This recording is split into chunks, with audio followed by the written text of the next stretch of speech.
নওজোয়ান ভাই আপনাদেরকেও বলি, ভাইয়া আপনারা সব যুবক ছেলে দোস্ত, নিজে নিজে জীবন চললে মানুষ হয় না।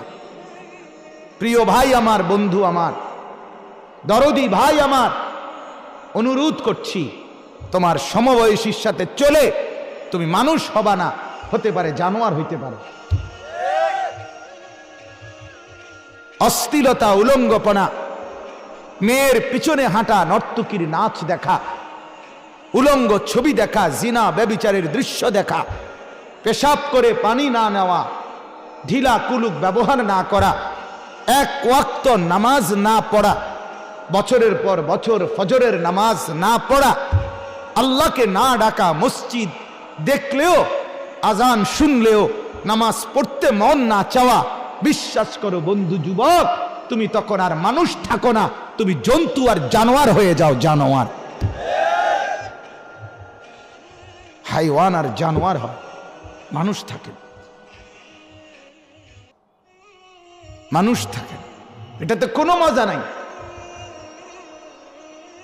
এটাতে কোনো মজা নাই, এটাতে কোনো তৃপ্তি নাই।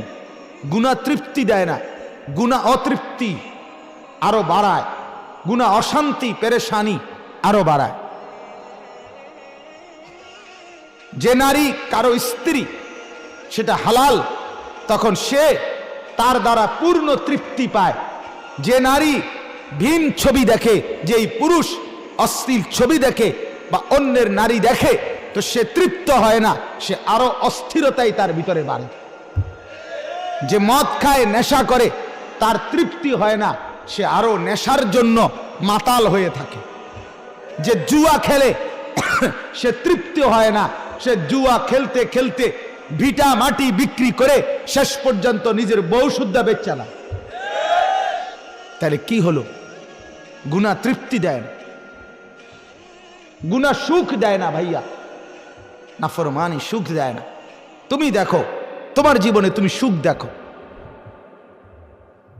ঘুমের ঠিক নাই, হাঁটার ঠিক নাই, চেহারার ঠিক নাই, খানার ঠিক নাই, এটা বুঝি মানুষের জিন্দিগি বেটা? এটা বুঝি কোনো বুদ্ধিমান বিবেক? যাকে আল্লাহ তাআলা দিয়েছেন তার পরিচয় এটা? বলে কে বুঝাবে আমাদের ছেলেদেরকে? 8-10টা ছেলে একত্রে মিলে মিলে রাস্তার এই মাথার থেকে ওই মাথা হাঁটা, আর কোনো মেয়ে থাকলে তার পিছনে পিছনে গুড়গুড় করা, আর উলঙ্গ ছবি, নর্তকীর নাচ, গেমস খেলা দেখা, এটাই যদি হয় তৃপ্তি, শান্তি, এর চাইতে লানত, অভিশাপ আর কি হইতে পারে?